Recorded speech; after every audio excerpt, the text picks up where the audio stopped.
ગૌતમ રાવરિયા, સહાર જિલ્લા બજરંગ દળ સંયોજક। આજે જે રજૂઆત હતી એ આપ જોઈ રહ્યા છો, જે કચ્છમાં ભચાઉ તાલુકાના નારણસર અને શિકારપુર ગામમાં જે ખેડૂત ઉપર મતલબ કંઈ ન જીવી બાબત પર એના પર હુમલો કરી અને એને જાનથી મારી નાખવાની ધમકી સુધા એ જિહાદીઓએ અને આવા અસામાજિક તત્વોએ આપી। તો અમારી ડીવાયએસ એસપી સાહેબને એટલી જ માંગણી હતી કે આ ક્યાં સુધી સહન થશે અને આવા કૃત્યમાં કાર્યવાહી કરવામાં પણ કેમ ક્યાંક ને ક્યાંક પાછી પાની થતી હોય છે। આજે જે શિકારપુરમાં એફઆઈઆર થઈ છે એ એફઆઈઆર ન બી થઈ તો કોઈ ફરક નતો પડવાનો। એ 323, 324, 326 કોઈ મતલબ નતો। 1 કલાકમાં આરોપી છૂટી જશે અને એની હિંમત ઓર વધશે અને પાછો ગામમાં જઈને બીજા 2 જણાને મારશે। આવી એફઆઈઆર કરવા કરતા ન કરવી સારી। પ્રોપર એફઆઈઆર કરવી જોઈએ, 307ની એફઆઈઆર થવી જોઈએ અમે માંગ કરી છે। ડીવાયએસપી સાહેબે અમને ખાતરી આપી છે કે પૂરી ઇન્કવાયરી કરી અને એના ઉપર તત્કાલ કાર્યવાહી કરવામાં આવશે અને આવા જે પણ અસામાજિક તત્વો છે એમને ડામી લેવામાં આવશે અને ક્યાંક ને ક્યાંક આ બધો જે માહોલ છે એને ભયમુક્ત બનાવવામાં પ્રશાસન સહયોગ કરશે। ધન્યવાદ।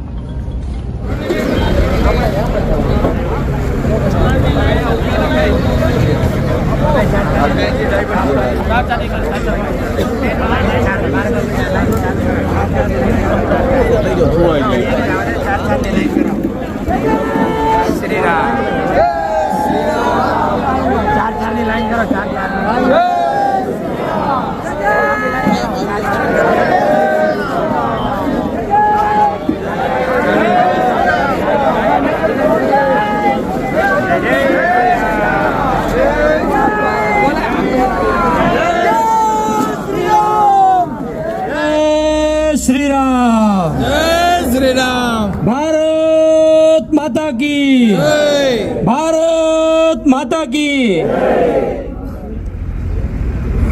आप सर्वे हिंदू समाज आज અહીંયા જે રોષ પ્રગટ કરવા આવ્યા છો, જે શિકારપુર અને નારણસરીમાં જે આપણા ખેડૂતો પર હુમલો થયો અને એમને જે બર્બરતાપૂર્વક મારવામાં આવ્યા એના વિરુદ્ધ આપણે આ એક રેલીનું આયોજન કરેલ છે। બધું લગભગ બાપુએ કહી દીધું છે એટલે મારે કાંઈ વધારે કહેવાનું આવતું નથી, પણ તેમ છતાં હિન્દુ સમાજ સંગઠિત નથી એટલે ક્યાંક ને ક્યાંક આપણે આવી ઘટનાઓના શિકાર થઈ રહ્યા છીએ। હવે જે સમય છે એ સંગઠિત રહેવાનો સમય છે। જાતિવાદ, પ્રાંતવાદ ભૂલીને હિન્દુ બનીને આપણે રસ્તા ઉપર ઉતરશું ત્યારે આવા અસામાજિક તત્વોને ડામ આપવામાં આપણાને ક્યાંક ને ક્યાંક સફળતા મળશે।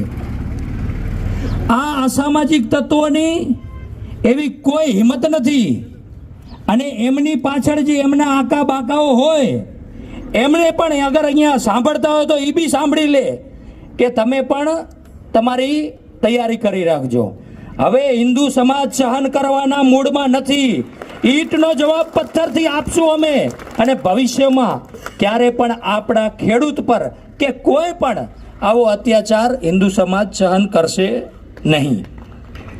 આજે આપણે જોઈ રહ્યા છીએ જે દેશમાં ચાલી રહ્યું છે, એક પૂરા ભારતમાં સનાતનનો ધર્મનો પર્વ ઉજવાઈ રહ્યો છે। આપણે જોઈ રહ્યા 500 વર્ષ પછી આપણા પ્રભુ શ્રી રામનો ભવ્ય દિવ્ય અયોધ્યામાં રામ મંદિર બન્યો। આ હિન્દુ સમાજની 500 વર્ષની લડાઈ હતી અને આપણા માથા ઉપરનો કલંક હતો, આ હિન્દુ સમાજ જીત્યો છે। 500 વર્ષ લડાઈ લડીને હજી આગળ બાકી કાશી મથુરા 3 દે દો નહીં તો 3000 લેંગે। 3 માંગ્યા હતા, ના દીધા, હવે 3000 લેશું, એક પણ નહીં મૂકીએ। અમારો દેશ છે, ભારત જ એક દેશ છે જે હિન્દુઓનો આપણે કહી શકીએ।